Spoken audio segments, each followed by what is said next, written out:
Hello everyone. आज हम paper 3 का दिसंबर 2015 का पेपर 3 का सेकेंड पार्ट में जो क्वेश्चंस बचे थे उसको करेंगे। हमारा क्वेश्चन है value of marginal product VMP is. तो वैल्यू ऑफ मार्जिनल प्रोडक्ट निकालने के लिए हम किससे मल्टीप्लाई करते हैं ये हमें पता होना चाहिए। तो value of marginal product equal होता है marginal physical productivity into average revenue, यानी कि प्राइस मतलब एवरेज रेवेन्यू प्राइस के इक्वल होती है, तो इसको हम प्राइस भी बोल सकते हैं। तो VMP is equal to MP into AR। तो ऑप्शन नंबर बी हमारा करेक्ट हो जाएगा।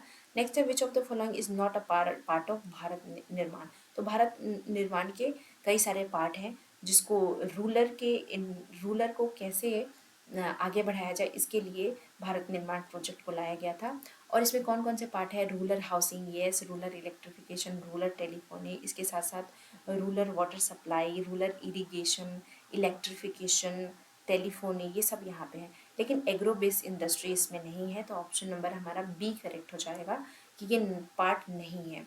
नेक्स्ट है रेलिवेंट एज ग्रुप क्या है? Computation of child sex ratio. तो चाइल्ड सेक्स रेशियो का एवरेज एज ग्रुप है 0 to 6 ईयर।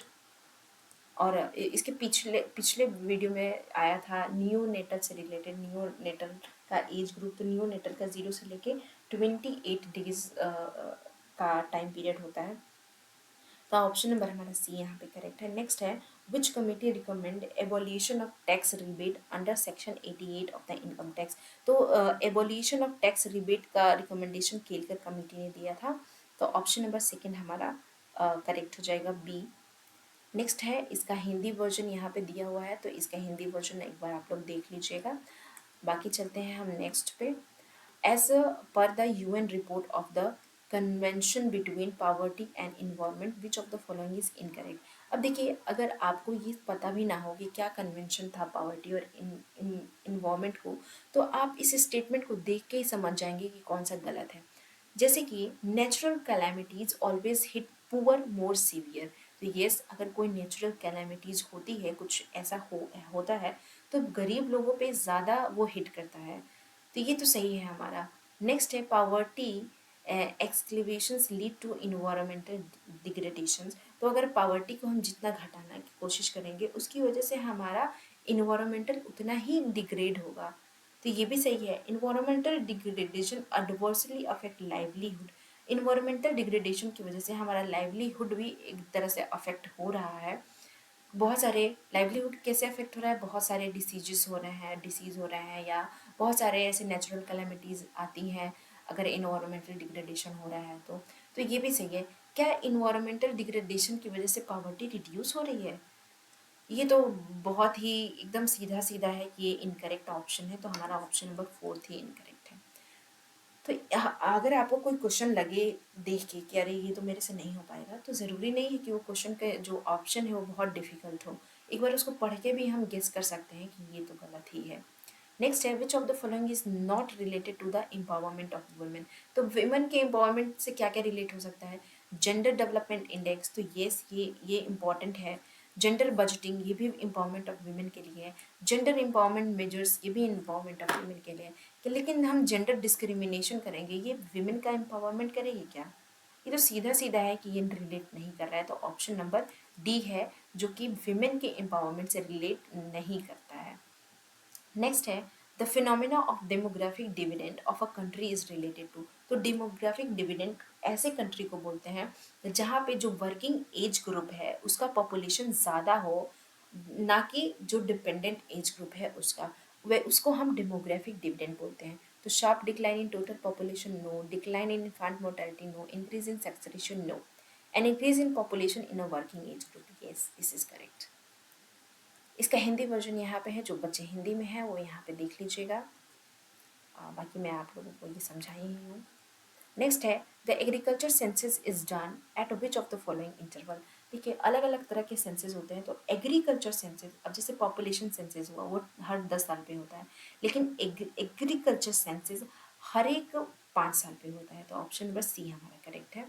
2015 के नोबेल प्राइज जो विनर हैं एंगस डेटॉन, इन्होंने किस काम के लिए नोबेल प्राइज़ दिया गया था? तो इन्होंने कंजम्पशन, पॉवर्टी और वेलफेयर से रिलेटेड काम किया था, जिसकी वजह से इनको नोबेल प्राइज़ दिया गया था।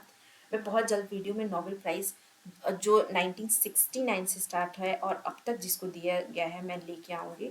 वो बहुत ही इम्पॉर्टेंट है आपको ये समझने के लिए कि नोबेल प्राइज़ किसको मिला है। बाकी और भी चीज़ें उसमें मैं बताऊँगी कि नोबेल प्राइज़ जिसको दिया गया है वो उन्होंने किस फील्ड में काम किया है, कौन-कौन सी इकोनॉमिक थ्योरीज़ दी हैं। नेक्स्ट है हमारा a tax is set to be buoyant if tax revenue is proportionally. तो कोई भी टैक्स को बॉयंट तब कहा जाता है जब हमारा टैक्स बहुत ज़्यादा रिस्पॉन्सिव हो आउटपुट की चेंज होने पे। यानी कि जैसे जैसे आउटपुट चेंज होती है टैक्स हमारा वैसे चेंज होगा, उसकी रेवेन्यू वैसे चेंज होगी, वैसे टैक्स टैक्स को हम बोलते हैं बायोंसी ऑफ द टैक्सेस। तो ये मोर रिस्पॉन्सिव है चेंज इन द आउटपुट के। हिंदी में जो दिया है वो हिंदी के लोग देख लेंगे। नेक्स्ट चलते हैं हम। Report headed by the Task for Fiscal Responsibility and Budget Management headed by Kelkar suggest some point. तो ये केलकर ने विजय केलकर ने इसको हेड किया था 2003 में और ये आया था दिया था यशवंत सिन्हा ने 2002 में। इसमें कुछ पॉइंट्स बताए थे जैसे प्राइमरी डेफिसिट को एबॉलिश करना है और रेवेन्यू डेफिसिट दोनों को 2008 और 9 तक, और फिजिकल डेफिसिट को 3% ऑफ जीडीपी तक लेके आना है। तो ये दोनों ही करेक्ट है, इसको पिछले वीडियो में भी मैं समझा चुकी हूँ। नेक्स्ट है who was the chairman of high powered committee for measurement of poverty in India. तो पावर्टी ऑफ इंडिया में 2013 में मेजर करने के लिए सुरेश तेंदुलकर की कमेटी आई थी, जो कि लकड़वाला कमेटी के रिकमेंडेशन को एक सेकेंड, ये रंगराजन की कमेटी आई थी सॉरी 2013 में, जो कि सुरेश तेंदुलकर के जो पावर्टी का मेजर था उसको रिव्यू करने के लिए आया था। तो ये ध्यान रखिएगा, ये ऑप्शन नंबर बी हमारा करेक्ट है। इसका हिंदी में यहाँ पे दिया हुआ है। नेक्स्ट चलते हैं हम। ये 49 का हिंदी यहाँ पे दिया हुआ है लेकिन हम इसको आगे समझाऊंगी कि सेगमेंटेड लेबर सप्लाई क्या होता है, लेबर मार्केट क्या होता है। तो सेगमेंट का मतलब होता है बिखरा हुआ। तो बिखरा हुआ लेबर मार्केट का क्या मतलब होता है कि इक्वलिटी ऑफ वेजेस, यानी कि उनको वेज इक्वल दिया जाए जो भी हैं डिफरेंट टाइप ऑफ लेबर्स, उसको बोलते हैं सेगमेंटेड लेबर्स। इसमें हम पूछा इनकरेक्ट। तो इनकरेक्ट तो यही है ना कि सेगमेंटेड लेबर मार्केट का मतलब होता है कि अलग अलग मार्केट में जो वेजेस है वो अलग अलग है, लेस दैन वो एमआरपी के भी कम वो वेज प्राप्त करते हैं, या डिस्क्रिमिनेशन होता है। इक्वलिटी की बात इसमें नहीं होती है सेगमेंटेड लेबर में, तो यही हमारा करेक्ट ऑप्शन हो जाएगा। नेक्स्ट है in India farmer called marginal farmer. तो लैंड उसके पास कितना होना चाहिए। तो यहाँ पे मैं एक चार्ट बना देती हूँ जिससे आपको मार्जिनल फार्मर की सबका समझ में आ जाएगा। अगर हमारा फार्मर मार्जिनल होगा तो उसके पास जो लैंड है वो 1 हेक्टेयर से कम होना चाहिए, यानी कि लेस दैन 1 हेक्टेयर से लेस होना चाहिए। उसके बाद आता है हमारा स्मॉल फार्मर। स्मॉल फार्मर 1 से 2 हेक्टेयर के लैंड को लैंड उसके पास होती है। इसके बाद आता है सेमी मीडियम फार्मर। इसके पास जो लैंड होता है वो 2 से 4 हेक्टेयर का होता है। उसके बाद आता है मीडियम फार्मर। इनके पास जो लैंड होता है वो 2 से लेकर 10 हेक्टेयर तक का हो सकता है। और उसके बाद आता है लार्ज फार्मर। इनके पास जो लैंड होता है वो 10 हेक्टेयर से ऊपर होता है। तो हमारे पास मार्जिनल फार्मर का पूछा था वो 1 हेक्टेयर या उससे कम होना चाहिए। अगर स्मॉल का पूछता तो 2 हेक्टेयर तक होना चाहिए, लार्ज का पूछता तो 3 हेक्टेयर हो जाता। नेक्स्ट है हमारा Indian development program are oriented toward growth with social justice. तो इंडियन डेवलपमेंट प्रोग्राम क्या सोशल जस्टिस ओरिएंट है कि सोशल जस्टिस भी हो ग्रोथ के साथ साथ। तो येस, इंडियन डेवलपमेंट प्रोग्राम इससे सोशल जस्टिस की भी बात करती है। और इंडियन इकोनॉमी एफिलिएटेड है पावर्टी इनकम और इनक्वालिटी से। तो येस, ये दोनों सही है और इसकी वजह से इसके प्रोग्राम्स ऐसे होते हैं जो ग्रोथ के साथ साथ सोशल जस्टिस भी प्रोवाइड कर सके। तो ये दोनों सही है और करेक्ट रीजन भी है, एक्सप्लेन कर रहा है। इसका हिंदी वर्जन है तो ये आप लोग एक बार पढ़ लीजिएगा, बाकी मैंने समझा दिया है। नेक्स्ट है it if there is a balance of payment deficit then the floating exchange rate system. अगर बैलेंस ऑफ पेमेंट डेफिसिट है तो फ्लोटिंग एक्सचेंज रेट सिस्टम क्या करेगा। डेफिसिट की वजह से फ्लोटिंग एक्सचेंज रेट सिस्टम में external value of currency would be fall, हमारा एक्सटर्नल वैल्यू जो है करेंसी का वो कम हो जाएगा। Devaluation will improve the balance of payment deficit, the sum of elasticity of export and import of devaluing country।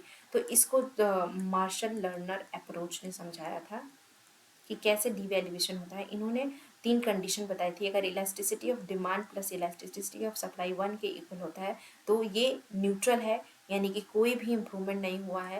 लेकिन elasticity of demand plus elasticity supply greater than 1 है, इसको बोलते हैं improvement in balance of payment, improvement in BOP। और अगर elasticity of demand plus elasticity of supply less than 1 है तो उसको बोलते हैं इम्प्रूवमेंट नहीं हुआ है, लॉस हुआ है, यानी कि घाटा हुआ है, लॉस ऑफ इन BOP। तो ये हमारा क्या होगा, greater than unity number 1। Next है example of economic integration are. तो इकोनॉमिक इंटीग्रेशन का एग्जाम्पल क्या क्या है, तो free trade area, custom union and common market, ये सारे इकोनॉमिक इंटीग्रेशन के एग्जाम्पल्स हैं, जबकि कार्टेल ये ओलिगोपोली मार्केट में आता है। तो ऑप्शन ABC हमारा करेक्ट है, बाकी डी गलत है। जो हिंदी में है वो यहाँ से देख लेंगे।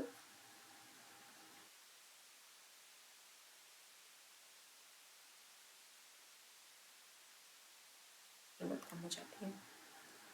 नेक्स्ट हमारा कंसीडर करना है कि क्या Indian trade policy review carry करता है आउट ऑफ 4 ईयर। तो येस, हम हर एक साल बाद इंडियन पॉलिसी की रिव्यू आती है, ट्रेड पॉलिसी की रिव्यू।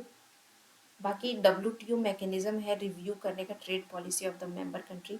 तो WTO क्या रिव्यू करता है, तो येस ये भी करता है, तो दोनों सही है, तो बोथ करेक्ट हो जाएगा। नेक्स्ट है which among of following country was the largest trading partner of India in 2013 and 14। तो 2013 एंड 14 में लार्जेस्ट पार्टनर कौन है, ट्रेडिंग पार्टनर इंडिया का, तो उस टाइम था चाइना। और अगर हम आज की बात करें तो ट्रेडिंग पार्टनर अभी भी चाइना ही है। बाकी एक्सपोर्ट इंपोर्ट में अलग अलग कंट्रीज़ हैं। इसके लिए मैंने इंडियन इकोनॉमी से रिलेटेड करेंट अफेयर्स कराया है। उसमें सब कुछ है कि FDI किस कंट्री के साथ सबसे ज़्यादा है, एक्सटर्नल एक्सपोर्ट इंपोर्ट किसके साथ सबसे ज़्यादा है, क्या अभी इकोनॉमी में रियल GDP चल रही है, क्वार्टर वाइज क्या GDP चल रही है, तो ये उसमें मैंने ऑलरेडी कराया हुआ है, उसको आप देख लीजिए। अब न्यू ट्रेड पॉलिसी 2015 और 20 में आई थी, इंट्रोड्यूस किया था स्कीम्स को। तो 2 तरह की स्कीम्स इंट्रोड्यूस की गई थी न्यू ट्रेड पॉलिसी में, एक तो मर्चेंडाइज एक्सपोर्ट इंपोर्ट और एक और था स्टेट मर्चेंडाइज एक्सपोर्ट इंपोर्ट। तो हमारा ऑप्शन यहाँ पे पहला ही सही हो जाएगा। इसका हिंदी में यहाँ पे है, देख लीजिएगा आप लोग। What does price scissor means. तो प्राइस सीजर का मतलब होता है कि ये एक ऐसा, क्या ये मार्शल एग्जाम्पल है सप्लाई एंड डिमांड का, नहीं। प्राइस सीजर का मतलब होता है a sharp fall in the price of a major export item accompanied by the sharp price in the major import, यानी कि एक्सपोर्ट का शार्प फॉल हो जाए और इंपोर्ट में शार्प राइज हो जाए, इसी को बोलते हैं प्राइस सीजर। तो ऑप्शन नंबर हमारा सी यहाँ पे करेक्ट हो जाएगा। नेक्स्ट है हेजिंग क्या करता है, तो ये रिस्क को कवर करता है जो भी फॉरेन एक्सचेंज मार्केट में हो रहा है फ्यूचर में। तो ये हमारा सी ऑप्शन करेक्ट हो जाएगा। इसको कितनी बार हमने किया है, ये रिस्क को मैनेज करता है। नेक्स्ट है हमारा for a real effective exchange rate consider the following correct option. तो रियल इफेक्टिव एक्सचेंज रेट क्या कंसीडर करता है, it refers to the average of a value of country currency in relation to an index of a basket major countries currency. तो real effective exchange rate यही ये average basket of currency को measure करता है, index को। तो ये तो सही है first. Nominal ratio of a country average value of the basket, तो नहीं, ये average value of the country of country की करेंसी को का relation index of the basket से देखता है, ना कि नॉमिनल रेशियो देखता है। तो इसीलिए सिर्फ हमारा फर्स्ट करेक्ट होगा, सेकंड गलत हो जाएगा। कंसीडर दिस स्टेटमेंट, हमें स्टेटमेंट देखना है in context of classical model. Classical model के कॉन्टेक्स्ट में loan finance may be a mean of transferring the burden of future generation. अगर क्लासिकल मॉडल के हिसाब से अगर कोई लोन फाइनेंस करता है तो वो फ्यूचर जनरेशन पे बर्डन को ट्रांसफ़र करता है। तो ये तो सही है, ये क्लासिकल एक मॉडल के हिसाब से सही है कि कोई भी आज हम लोन फाइनेंस करते हैं तो वो हमारे फ्यूचर जनरेशन पे एक बर्डन ही क्रिएट करता है। नेक्स्ट है foreign borrowing permit financing public program without without placing burden on a present generation. तो वो क्या, फॉरेन पॉलिसी। तो ये भी सही है कि अगर फॉरेन बोरोइंग परमिट करता है फाइनेंशियल पब्लिक प्रोग्राम को, अगर फाइनेंशियल पब्लिक प्रोग्राम की जाती है, तो वो इससे प्रेजेंट जनरेशन पे तो बर्डन नहीं आएगा, लेकिन फ्यूचर जनरेशन पे आएगा। For not a burden of some future generation, तो ये तो गलत है, बर्डन आएगा ही आएगा। तो फर्स्ट एंड सेकेंड हमारा करेक्ट हो जाएगा। इसका नेक्स्ट हिंदी वर्जन यहाँ पे है, इसको देख लीजिएगा पॉज करके। नेक्स्ट है टैक्स इंसिडेंट रिफर्स टू। तो टैक्स इंसिडेंट क्या रिफर्स करता है? तो टैक्स इंसिडेंट जो आदमी फाइनली टैक्स देता है उसी को बोलते हैं टैक्स इंसिडेंट्स। तो जो द पर्सन और a group who and up paying a tax, यानी जो एकदम फाइनल में टैक्स देता है उसी को बोलते हैं टैक्स इंसिडेंट। नेक्स्ट है progressive income tax is based on equi marginal sacrifice. तो क्या progressive income tax equi marginal sacrifice पे डिपेंड बेस्ड है? तो ये हमारा करेक्ट है, ये इक्वी मार्जिनल सेक्रीफाइस पे बेस्ड है। Higher the income lower will be marginal utility of money of the tax payer. तो जितना अगर हायर इनकम होगा तो उतना ही उसकी मार्जिनल यूटिलिटी लो होगी मनी की, टैक्स पेयर की। तो ये दोनों सही है और करेक्ट एक्सप्लेन करता है। हिंदी में यहाँ पे दिया हुआ है, इसको आप लोग अच्छे से पॉज करके पढ़ लीजिएगा। नेक्स्ट है हमारा which of the following taxes within the jurisdictions of state government enumerated in list two of the Indian government.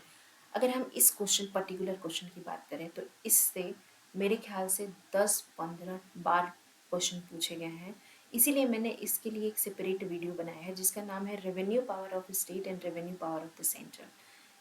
इसको आप मेरे प्लेलिस्ट में जाके देख सकते हैं। इससे रिलेटेड मैंने वीडियो बनाया है। इस पर मैंने सेंट्रल की रेवेन्यू पावर और स्टेट की रेवेन्यू पावर को, लिस्ट 1 और लिस्ट 2 को पूरे अच्छे तरीके से बताया है और आप उसमें याद भी कर सकते हैं। उसको एक बार देख लीजिएगा। बाकी मैं यहाँ पे बता दे रही हूँ कि स्टेट के गवर्नमेंट में कौन से टैक्सेस आते हैं। तो tax on stamp duty, transaction, stock exchange, ये गवर्नमेंट, यूनियन गवर्नमेंट का है यानी सेंट्रल गवर्नमेंट का है।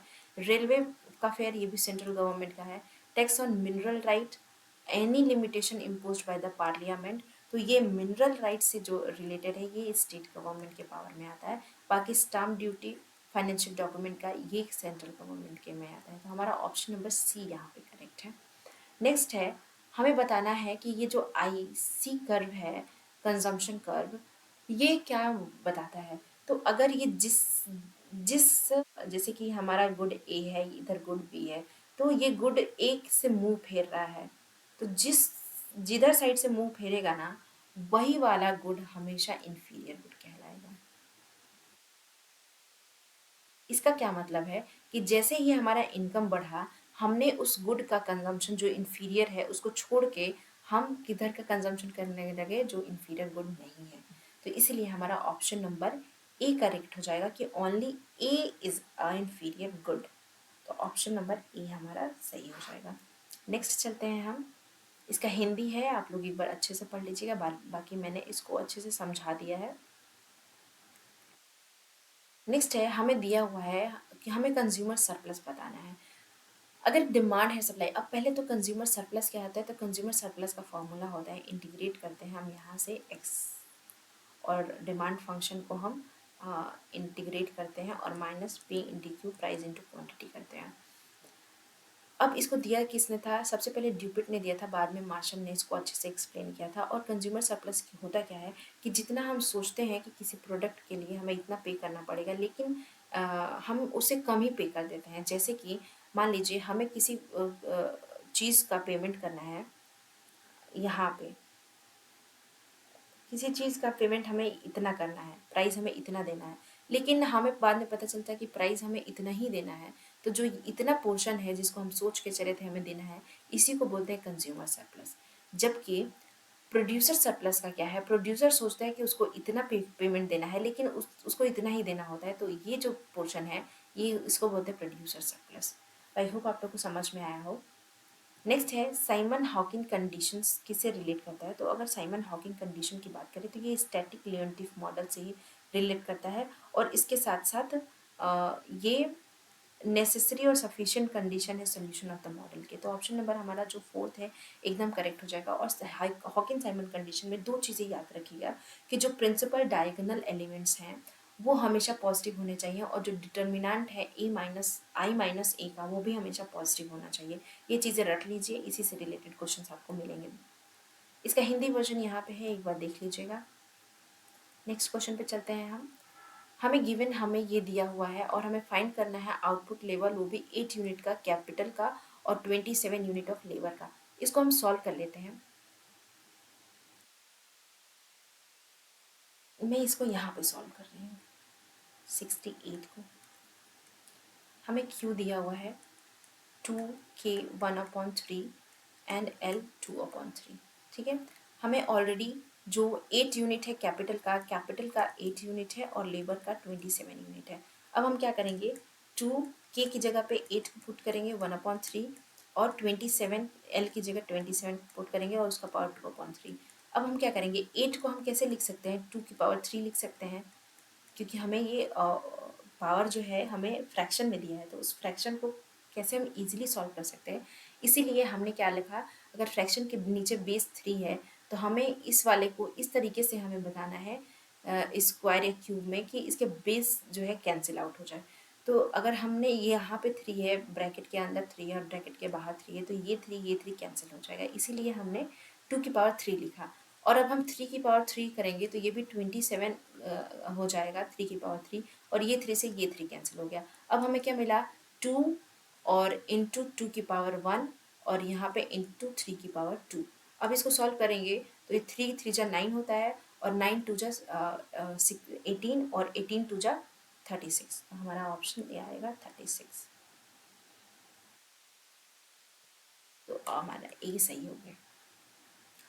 अब है कंज्यूमर स्पेंड कर रहा है 240, जब उसकी प्राइस ऑफ कमोडिटी 15 थी, लेकिन फिर वो 300 स्पेंड कर रहा है जबकि उसका प्राइस राइज हो गया। तो हमें डिमांड इलास्टिसिटी निकालना है, तो मैं इसको यहाँ पे सॉल्व कर देती हूँ। अगर ये हो गया हो तो मैं इसको इरेज करती हूँ और यहीं पे सॉल्व कर देती हूँ। एक बार इसको आप लोग पॉज करके देख लीजिएगा अगर जिसको नहीं समझ में आया होगा। हमारा ऑप्शन यहाँ पे 1 था। इस वाले क्वेश्चन को मैं 69 को यहाँ पे सॉल्व करती हूँ। हमें पहले तो इलास्टिसिटी ऑफ डिमांड का फॉर्मूला क्या होता है, change in quantity upon change in price into P upon Q. हमारा जो प्रीवियस जो स्टार्टिंग या इनिशियल क्वांटिटी है जिससे कंज्यूमर स्पेंड कर रहा है वो क्या है, 240 रुपीज़। फाइनल जो कम है वो क्या है 300। जो Q1 है जो चेंज हुआ है वो 300 का हुआ है, इतने रुपए का। अगर हम प्राइस की बात करें, जो इनिशियल प्राइस है वो 15 रुपीज़ है और जो चेंज हुआ है P1 वो क्या हुआ है 20 रुपीज़ हुआ है।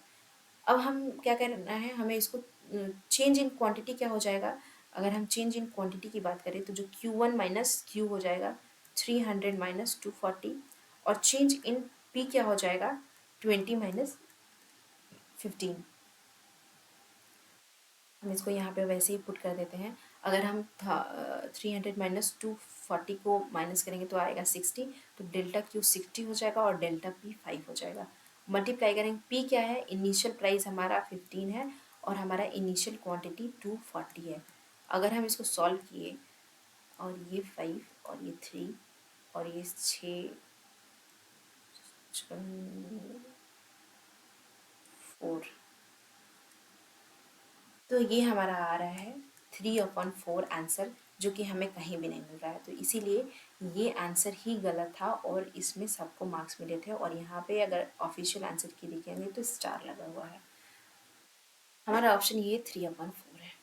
नेक्स्ट है, हमें एक रिग्रेशन मॉडल दिया हुआ है और हमें डिग्री ऑफ फ्रीडम निकालना है स्टेटिस्टिक्स टी का और एन ऑब्जर्वेशन में। जब हम टी स्टेटिस्टिक्स का, टी टेस्ट का अगर डिग्री ऑफ फ्रीडम देखते हैं तो वो होता है एन माइनस के प्लस 1, और इसको सॉल्व करेंगे तो n माइनस के माइनस 1।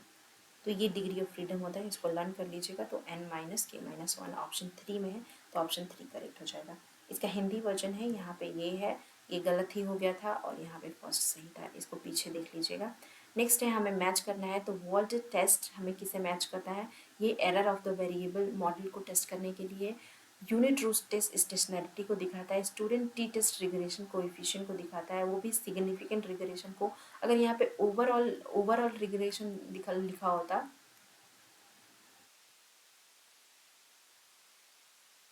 ओवरऑल रिग्रेशन कोएफिशिएंट, तो उसके लिए हम यूज़ करते हैं एफ टेस्ट, लेकिन सिग्निफिकेंट है तो टी टेस्ट और ग्लैंस जो कैजुअलिटी को दिखाता है। तो इस तरह से हमारा फर्स्ट ऑप्शन बिल्कुल करेक्ट हो रहा है कोड से। अब हमें बताना है, एस्टिमेट करना है यूजिंग ओ एल एस है, which of the following is suitable if necessary, कौन सा सुटेबल है। तो अगर ओ एल एस हमें अगर लगाने के लिए एक चीज़ों का ध्यान रखना चाहिए कि linear in parameter, linear in parameter and linear in parameter होना चाहिए ओ एल एस को एस्टिमेट करने के लिए। लीनियर इन पैरामीटर का क्या मतलब होता है, ये जितने भी अल्फा और बीटा है ना, ये पैरामीटर्स हैं, ये लीनियर होना चाहिए, यानी कि इनके ऊपर कोई स्क्वायर या कोई क्यूब या ऐसे नहीं होना चाहिए, ये लीनियर होना चाहिए, यानी कि हमेशा जो इनकी पावर है वन ही होनी चाहिए। अगर हम ये सारा इक्वेशन देखें तो सब में ये पैरामीटर में है, बाकी हमें इससे मतलब नहीं है, जो वेरिएबल्स है ये कुछ भी हो सकता है, लेकिन जो इनके अल्फ़ा और बीटा है ये हमें इनको पैरामीटर्स बोलते हैं और ये हमेशा लीनियर होने चाहिए। तो ये सारे करेक्ट हैं, ये सारे लीनियर हैं, तो ये सारे को हम एस्टिमेट करते हैं यू ओ एल एस से यूज़ कर सकते हैं। इसका हिंदी वर्जन है, अभी मैंने आपको सॉल्व कराया था, देख लीजिएगा। नेक्स्ट है ओ एल एस को अप्लाई करना है सेपरेटली, अगर हम किसी भी साइमल्टेनियस इक्वेशन सिस्टम में सेपरेटली ओ एल एस को अप्लाई करते हैं तो वो बायस्ड और इनकंसिस्टेंट रिजल्ट देता है।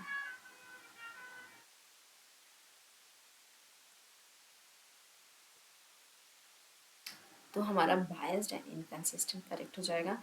नेक्स्ट है, which of following is not a plausible remedy of multi collinearity. तो मल्टी कोलिनियरिटी क्या रेमेडी नहीं है, तो ये प्रिंसिपल कंपोनेंट एनालिसिस करता है, एक वेरिएबल को कोलिनियर वेरिएबल को ड्रॉप कर सकता है, लॉन्गर रन ऑफ डेटा को यूज़ कर सकता है, लेकिन लॉगरिथम को ये यूज़ नहीं कर सकता है। तो यही इसका है, क्या है, ये रेमेडी नहीं है मल्टीकोलिनियरिटी की, तो ऑप्शन नंबर 4 करेक्ट हो जाएगा। नेक्स्ट है इसका हिंदी वर्जन, इसको आप लोग एक बार देख लीजिएगा।